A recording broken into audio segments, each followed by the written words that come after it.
Tiangco, ang inyong kapusong totoo. Ang brain abscess ay isang nakakamatay na impeksyon sa utak na sanhi ng bakterya o virus na dumadaloy sa dugo.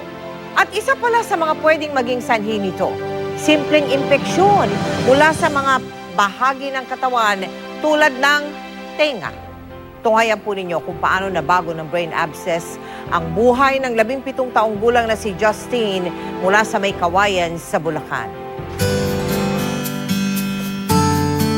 Sa mga litratong ito, punong-puno ng buhay ang dalagang si Justine. Ano talaga siya, masayahin na bata. Ngunit noong taong 2011, nakaramdam ng pananakit sa kanyang tenga ang dalaga. Yan sa tenga ko, una, lumalabas, tubig. Pagkatapos gugana. Madalas may panahon, mahina yung pandinig ko. Nung tumatagal na, alam ko na po na hindi niya naririnig, nabibingi na po siya. Mula noon, labas-pasok na sa iba't ibang hospital si Justine para maipagamot ang kanyang kondisyon. Kaya malaking bahagi ng kita ng ama na isang driver ng kumpanya na pupunta sa pagpapagamot niya. Pero nung Mayo, ang dalagang magkokolehyo na sana. Unti-unting namayat ng hina at minsan natutulala. Malusog na bata, tapos ngayon, bigla siyang bumagsak. Naisip ko na, gagaling ba tong anak ko? Natuklasan ng mga doktor ang pamumuo ng nana o impeksyon sa kanyang utak, brain abscess kung tawagin.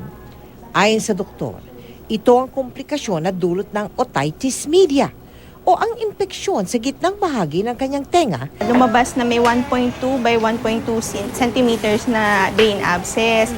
Nagkakos siya ng sensorial changes, minsan pa increased sleeping time o laging tutulog-tulog. Pwedeng magamot through antibiotics. Sana po may makatulong sa mga gamot na kailangan ng anak. Hiling ko sana na gumaling na ako.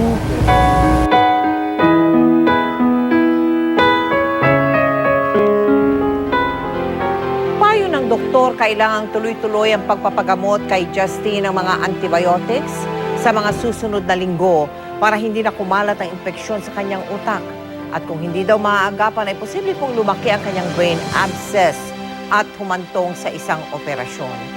May kamahalan po ang kinakailangan niyang gamot, kaya sa mga nais mong tumulong kay Justine, maaari po kayo magsadya o tumawag sa aming tanggapan o magdeposito sa aming mga bank account o sa anumang sangay ng Cebuano Luwilier o maglagon sa www.kapusofoundation.com.